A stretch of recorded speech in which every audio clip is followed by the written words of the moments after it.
वक्रतुंडं महाकाय सूर्यकोटिसमप्रभा निर्विघ्नं कुरु मे देव सर्वदा। मंगलम भगवान विष्णु मंगलम गणध्वज मंगलम पुंडरीकाक्ष मंगलाय तनो हरि। वक्रतुंडं महाकाय सूर्यकोटिसमप्रभा निर्विघ्नं कुरु मे देव सर्वदा। देखिए, हम बार बार आप लोगों से रोज रोज कहते हैं कि देखिए शिव पुराण पर डे सुनिए, जितना आकी बाकी आप लोग सुन लीजिए। अगर इतना भी सुन लेंगी तो आप लोग का मोक्ष भोलेनाथ जरूर देंगे। देखिए, भोलेनाथ का हर जगह हर हृदय में आप कोई एक काम करिए, सोचिए मेरे शिव मेरे हृदय में है, सब कुछ देख रहे हैं। हम क्या बोल रहे हैं, क्या सोच रहे हैं, किसके बारे में क्या कर रहे हैं, ये सोचिए कि कोई नहीं सुन रहा है, मेरा शिव सुन रहा है। अपने मन में अगर बड़बड़ आप कुल कर रही हैं तो भी आपका बातें शिव सुनते हैं। तो ये मन में विचार करिए कि मेरे शिव सब कुछ सुनते हैं। और जो अपने मन में विचार करिए, खाली भगवान के प्रति विचार करिए, हे भगवान सबका कल्याण करिए, सबका रक्षा करिए। शिव पुराण हमेशा कहती है जो सच्चे मन होते हैं ना, उनका कल्याण भोलेनाथ हमेशा करते हैं, क्योंकि अंदर शिव जी सबके विराजमान हैं। और देखिए, करोड़ों अरबों के जन्म के बाद शिव जी जो हैं सबका जन्म होता है। तो 84 लाख ज्वाइन के बाद मानुष तन में ये जन्म व्यर्थ मत जाने दीजिए, इसका सदुपयोग कर लीजिए। इसमें सत्संग है, स्नान दान, भगवान का नाम कीर्तन सब सुलभ कर लीजिए, नहीं फिर ये जन्म मिलने वाला नहीं है। पता चलो वही 84 लाख ज्वाइन में मरना जीना, मरना जीना, वही 9 महीना गर्भ में रहना, मवाद पी खून पानी में फिर बाहर निकलना, फिर जन्म लेना, फिर मरना।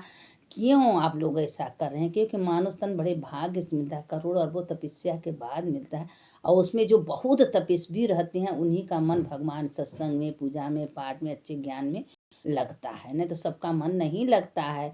लोग खिलवाड़ समझते हैं, नहीं सोचते हैं कि तुम्हारे साथ जाने वाला यही है कर्म। तो इसीलिए हम कहते हैं कि आप लोग शिव पुराण रोज सुनिए, जितना आपका आगे बाकी पीछे का है सब लगा लगा के सुनिए। बहुत बड़ा तो नहीं भेजते हैं, 10 मिनट 20 मिनट का समय, इतने तो आप लोग सुन लीजिए। अब देखिए, अब शिव जी क्या कहते हैं कि जब नारद जी बोले, हे महाज्ञान शिव तत्व प्रदर्शन महादेव, आपने महान अद्भुत लीला बताई हो। अब वो जितना हिंगी बिंगी श्रृंगी सब महादेव के पास गए हाँफते हाँफते। अब महादेव का स्तुति करने लगे, हे महादेव हे महादेव हमको बचाइए हमको बचाइए। अब सब स्तुति भगवान के सामने बैठ के स्तुति कर रहे हैं। अब भोलेनाथ तो देवों के देव महादेव हैं तो खुश हो जाते हैं। अब उनने अपना कुल जब स्तुति सारे देवता मिलके करने लगे तो मेरे भोलेनाथ तक खुश हो गए। बोले कि बोलो, ब्रह्मा जी बोले, हे नारद, उस समय समस्त देवता तथा मुनिगण प्रजापति रुद्र गणों घायल होकर मेरे लोक में चले आए। ये सभी मुझे नमस्कार करके मेरा स्तुति बारंबार करने लगे। अब स्तुति कर रहे हैं। देखिए, ये सब बातें शिव पुराण में लिखी है कि भगवान का सामने अगर आप स्तुति कर रही हैं, भगवान के सामने अपना रो रही हैं, भगवान से प्रार्थना करें तो भगवान आपका पुकार जरूर सुनेंगे। तो इसीलिए बार बार कहते हैं कि देखिए सब शिव पुराण महादेव ही कर सकते हैं। और ये काशी नगरी तो मेरे भोलेनाथ का तो बहुत प्रिय है। काशी नगरी में देखिए 33 कोटि कोटि देवी देवता यहाँ विराजमान है। जो यहाँ ढूंढीराज आए ढूंढने के लिए, ढूंढीराज के पीछे पीछे जो आया खोजने के लिए हम जा रहे हैं, उस देवता को बुला के लाएंगे। वो कभी गया नहीं। 12 सूर्य, 12 गणेश, 12 ज्योतिर्लिंग, मतलब कोई ऐसा देवी देवता नहीं जो काशी में नहीं है। लोग कहते हैं कहीं तीर्थ करने आप जाती हैं तो वहाँ से 15% महत्व तो काशी का है। काशी का बहुत बड़ा महिमा है। और काशी में रहने वाले, काशी में जन्म लेने वाले, काशी की मृत्यु होने वाले, वो तो उसकी बात ही मत पूछिए। वो तो भोलेनाथ तुरंत मुक्त हो जाते हैं। और जो बहुत पापी रहते हैं भैरवनाथ जातना देते हैं, भैरवनाथ फिर उसके बाद दे देते हैं, लेकिन उसको मुक्ति होना है। तो इसे कहते हैं काशी मरणानि मुक्ति। काशी मुक्ति की नगरी है, काशी भोलेनाथ की नगरी है। तो इस नगरी में अगर आप थोड़ा सा धर्म कर रही हैं तो समझा कोटि गुना फल है। अगर थोड़ा सा पाप ही कर रही हैं तो कोटि गुना उतना पाप आपके ऊपर लगेगा और उतना पाप आपको भोगना ही पड़ेगा। भगवान किसी को नहीं छोड़ते। कहते हैं बड़ों से मत डराओ, किसी से मत डराओ, अपने कर्म से डराओ। मेरे कर्म से कोई गलती तो नहीं हो रही है, मेरे कर्म से कोई पाप तो नहीं हो रहा।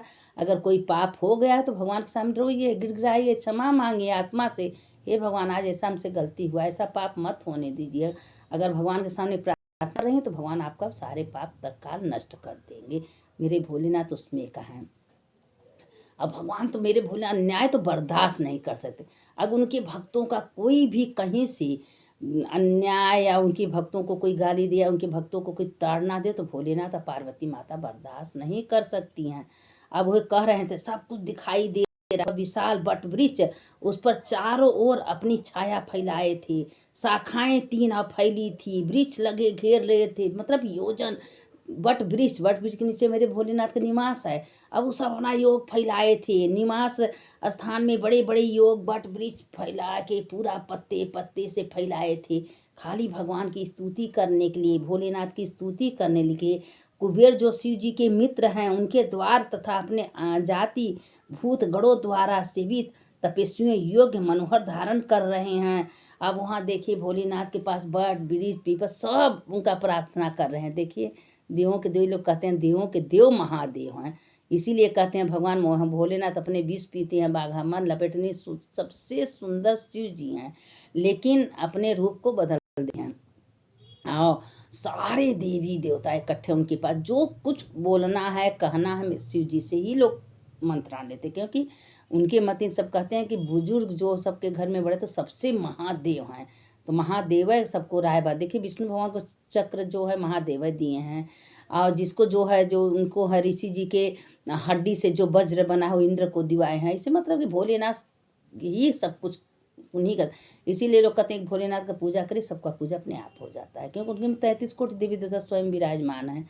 अब वहीं पर भगवान देखिए पार्वती माता से शंकर जी यही सुना रहे हैं, देखो पार्वती हम कोई अन्याय बर्दाश्त नहीं करते। अब एक बहुत बड़ा सेठ था और 2 भाई था, 2 भाई थे, तो जो उसके छोटे भाई थे तो छोटे भाई कुछ बीमारी में गुजर गए थे, तो उनकी पत्नी थी, तो उनकी पत्नी सोची कि मेरे तो बाल बच्चा है नहीं, मेरा परिवार है नहीं, हम जाके अपने मायके में रहेंगे, यहाँ रह के क्या करेंगे। जो सेठ थे उसके 2 बेटे थे, एक बेटी और मियाँ परिवार था। लेकिन अब उस सेठ सोचा कि भाई का अंश भाई को दे के क्या करेंगे, उसको तो कोई परिवार नहीं, करेगी क्या लेके। वो अपना जितना जगह जमीन जायदाद था कुल अपने रख लिए, भौजाई को नहीं दी। अब उसका हाय उसको मन में कि आज मेरा ससुराल है, अगर लोग इज्जत सम्मान से हमको रखते हैं, हम आधे का अधिकार हैं, तो हम भी अपने ससुराल में रहते हैं। लेकिन अब ये है कि जो सेठ हैं, सेठ सोचें कि वो मायके में जाके रह रही है, कुल अपने भाइयों को दे देगी, इसीलिए उसको नहीं दिए।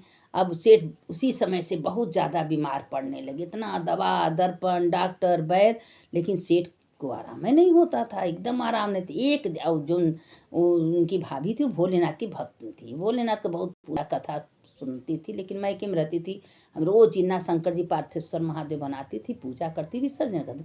अब एक दिन क्या हुआ कि सेठ रास्ते में भोलेनाथ अपना रूप बदल के साधु बन के आए तो कह रहे थे कि सेठ क्या हाल चाल है। कहें क्या हाल चाल है प्रभु, कुछ समझ में नहीं आता कि इतना दवा दर्पण सब कुछ करते हैं लेकिन मेरा तबीयत ठीक नहीं होता है। तो कहें कि क्या बात है, तुम कितने भाई? कहें हम 2 भाई हैं, मेरा भाई एक ठो नहीं है, उसके कोई बाल बच्चा नहीं, जो हमारी जो भाई की पत्नी है मायके में रहती है। तो कहें क्यों मायके में रहती है, अगर जब तू उसको बुलाओ उसका हिस्सा दो प्यार दो तो तुम्हारे पास नहीं रहेगी।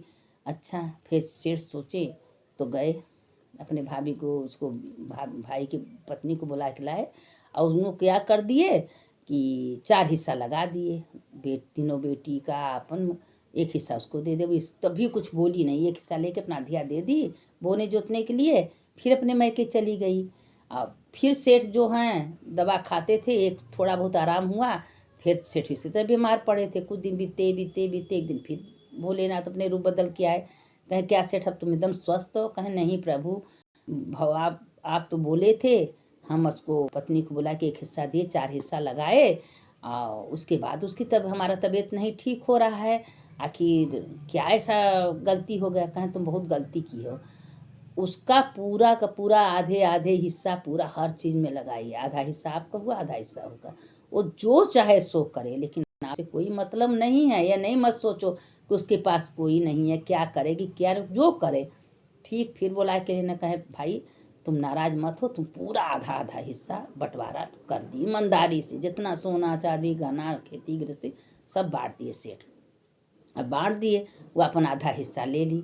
लेने के बाद अब वो उसकी पत्नी को यहाँ रहने लगी, खूब खुशी खुशी रहने लगी। तो बोली कि हमको अगर आधा हिस्सा मेरा दे देते तो आज हम जब ले जी रहे हैं, पहनेंगे ओढ़ेंगे खाएंगे, उसके बाद तो तुम ही लोग का है, हम तो लेके जाते नहीं। लेकिन तुम्हारा ईमानदारी, तुम्हारा विश्वास देख रहे थे कि मेरा भी आधे का हिस्सा था, लेकिन तुम हड़प लिए, और हड़पने की वजह से हमको बहुत दुख हुआ, इसलिए हम मैके जाके रहने लगे। अरे आज जब ले जी रहे हैं तभी उसके बाद तो कहें कि इसलिए तुमको नहीं दिए, तुम अपने कहें भाई को क्यों देंगे, अपने पति का हिस्सा अपने भाई को क्यों देंगे, है तो मेरे पति का अंश, तो हम अपने भाई को क्यों देंगे। अब भाई को देने के बाद क्यों हमारे मैका खुशी रहेगा।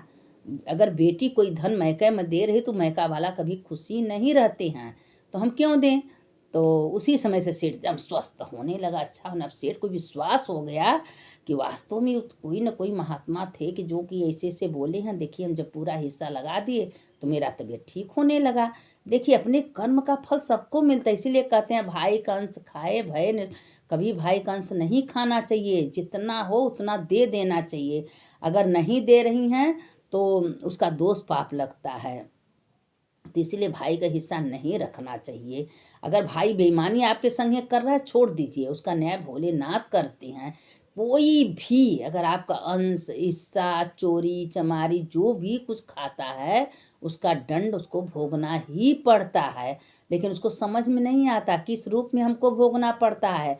और कहीं न कहीं से जितना अंश खाएंगे धीरे धीरे करके सारा आपका निकल जाएगा। तो इसीलिए मन से सोचिए, मन से विचार करिए कि कभी किसी का अंश मत खाइए। भोलेनाथ तो ये चेतावनी दे रहे हैं कि जितने आपके भाग्य में है, जितने आपके अंश में है, जितने आपके हिस्से में उतने लीजिए, किसी का धन मत हर पड़िए, जो जिसका है दे दीजिए। आप भगवान पर विश्वास करिए, देखिए आपके भगवान खुद अटूट भंडार भर देंगे। निर्मल मन, अगर निर्मल मन आपका है, भगवान के प्रति श्रद्धा है, विश्वास है, तो आपके पास कभी कोई चीज़ कमी नहीं पड़ने पाएगा। क्योंकि भोलेनाथ ये बात स्वयं पार्वती जी से कहते हैं कि पार्वती किसी के पास कुछ नहीं रहता, झोपड़ी रहता, खाने के तक नहीं रहता, लेकिन अगर वो मेरा आराधना कर रहा है, मेरे नाम से उठ बैठा, तो उसको भी हम भंडार भर देते हैं। दुर्भाग्य भाग में मिला देते हैं, भाग्य बना देते हैं, उसका दुर्भाग्य मिट जाता है। तो इसीलिए हम कहते हैं भोलेनाथ को पकड़ लीजिए, उनको छोड़िए मत। मरती समय तक अंतिम में भी भोलेनाथ आएंगे आपके पास। तो ओम नमः शिवाय, ओम नमः शिवाय, ओम नमः शिवाय करिए, और नहीं तो श्री शिवाय नमस्तुभ्यम करिए, नहीं तो शंकर शंकर जो आपको आए, शिव शिव जो आए करिए। और संध्या सवेरे 12 ज्योतिर्लिंग का नाम बोल लीजिए। 12 ज्योतिर्लिंग का नाम भी बहुत बड़ा महत्व है। जो भी संध्या सवेरे 12 ज्योतिर्लिंग का नाम सुनते हैं उसकी समस्त पाप तत्काल, 7 जन्म के पाप तत्काल नष्ट हो जाते हैं। तो इसीलिए 12 ज्योतिर्लिंग का नाम संध्या सवेरे जरूर लेना चाहिए। और उसके बाद भोलेनाथ खुद कहते हैं कि जितना भगवान हम कहते हैं, अरे इस शरीर के अंदर ये मान के चलिए कि शिव हैं, और किराया का घर है, किराया का शरीर है। जिस दिन हमको भेजे हैं सैर करने के लिए, हम आराम कर रहे हैं, खा रहे हैं, पहले जिस दिन जाना है चले जाएंगे सब छोड़ के। तो ये क्यों मान के चल रहे हैं कि मेरा है मेरा। ये सोचिए जो भोलेनाथ हमको दे रहे हैं उनका वही, उन्हीं का चीज़ हम कर रहे हैं, उन्हीं की चीज़ खा रहे हैं, उन्हीं की चीज़ पहन रहे हैं, उन्हीं की चीज़ रह रहे हैं। अगर विश्वास करके काम करेंगे तो भोलेनाथ आपके साथ हमेशा रहेंगे और आपका मदद भी करेंगे। किस रूप में आएंगे आपको चेतावनी देने, चाहे साधु की बन के। देखिए अगर हमारा बहुत तबीयत खराब है, कोई हमको अस्पताल बता रहा है, डॉक्टर बता रहा है, तो समझिए कि भोलेनाथ स्वयं भेजे हैं किसी को कहने के लिए, भोलेनाथ ही आके बता रहे हैं। तो इंसान मत देखिए, बस भी सोचिए कि मेरे भोलेनाथ की कृपा से आज यह काम हो रहा है, भोलेनाथ किसी को मदद करने के लिए हमारे भेजे हैं। तो अगर उनके चिंतन में आप पड़ी हैं तो वो आपका चिंता स्वयं दूर कर देते हैं। इसीलिए कहते हैं कि भगवान के भक्ति में मन लगाइए, श्रद्धा विश्वास के साथ। कहते हैं सत्संग इतना भी न सत्संग विवेक न होई, राम कृपा भी न सुलम, एक घड़ी आधे घड़ी आधे में पुण्य आते। इतनी बड़ी सत्संग का महिमा है कि आप अगर सत्संग कर रही हैं, सुन रही हैं, सुना रही हैं, तो का लिखा जोखा चित्रगुप्त भी नहीं कर पाएंगे। इसीलिए कहते हैं कि बस भगवान का नाम से उठिए, बोले कलयुग में नाम ही आधार है। किसी रूप में रहिए, आप बाथरूम में गई हैं, लैट्रिन में गई हैं, खाना बना रही हैं, खा रहे हैं, किस अवस्था में, भगवान का नाम कभी दोष नहीं होता। हर समय भगवान का नाम लेना चाहिए। ओम नमः शिवाय, ओम नमः श्री शिवाय नमस्ते। हे भगवान, हे भोलेनाथ, जो है आपसे करते रहिए। सुनने वाले की जय, सुनाने वाले की जय। इसके आगे कथा कल डालेंगे। इसीलिए हम रोज़ डाल रहे हैं। जितना आगे बाकी है, जितना पीछे का, आप लोग सब सुन लीजिए। और सुनेंगी तभी ज्ञान होगा, तभी शिव तत्व जानेंगी, शिव महिमा जानेंगी। नहीं क्या जानेंगी? शिव जी हैं क्या? श्रद्धा प्रेम वही आता है जहाँ सत्संग है। अगर सत्संग करेंगी तो श्रद्धा विश्वास भगवान के प्रति सब हो जाएगा। यह आपको विश्वास हो जाए कि भगवान कहीं नहीं, भगवान मेरे अंदर हैं और सब कुछ देख रहे हैं। कहीं बाहर खोजने की जरूरत नहीं है। मन से आपको भगवान का आराधना करिए, भोग लगाइए, भगवान सब स्वीकार कर लेते हैं। सुनने वाले की जय, सुनाने वाले की जय। मंगलम भगवान विष्णु मंगलम गरुड़ध्वज मंगलम पुंडरीकाक्षय मंगलाय तनो हरि। अच्युतम केशवम राम नारायणम कृष्ण दामोदरम वासुदेवम हरिम श्रीधरम माधवम गोपिका वल्लभम जानकी नायकम रामचंद्रम भजे। हरे राम हरे जो कुछ आवे सब इतरे बोलते जाइए और सुनते जय शंकर शंकर हर हर शंकर शंकर शंकर जय जय शंकर मंगल भवन मंगल हारी उमा जपते त्रिपुरारी हर हर महादेव घर घर